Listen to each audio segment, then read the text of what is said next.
center ourselves around God, we are complete, you guys. See, the ruler of this world, Satan, has shaped society in a way that is contrary to the beliefs of God. So much so that when you start speaking the truth, people are offended because people are only wanting to please their flesh, you guys, and not realizing that the flesh is the lowest part of us, that the flesh goes against the spirit, and that the highest form of us is our spirit, and that when we go against the flesh, we are getting closer to God, you guys. Being shaped by society means that we get the glory, not God.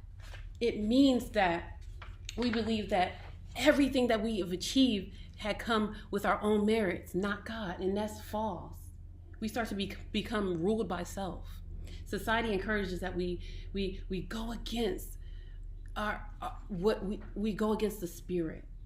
It encourages instant gratification and only doing what makes you happy. Well, the trouble in that is there's no room for God to move if you're only reliant on what makes you happy. God knows more of us than we know about ourselves, you guys, right? Society has also attempted to corrupt our self-esteem and self-image. It teaches children and adults that the more likes you have, the more worthy you are, right? That the more that our worth comes from people, not from God. And when you truly have a renewing of the mind, you understand that the only validation that you need comes from God, not from people. It comes from the one who created us, not his creations. So Romans 12:2 says, once you renew your mind, you realize that your actions should be pleasing to God. Your actions should be pleasing, and it should align with his perfect will for our lives, you guys. Society glorifies the opposite of God's heart. God wants you to understand that our bodies are a temple, pleasing and holy to Christ. Holy to Christ. But it's hard to combat that when you're repeatedly bombarded with sexual imagery, when you're repeatedly bombarded with things that are supposed to please the flesh. You guys, culture can't make you change negative patterns. Only God can do that. Culture can't teach you consistency. God can do that.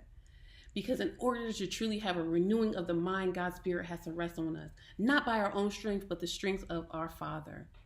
Our Father. The Bible in 12:1 says that our bodies are a living sacrifice.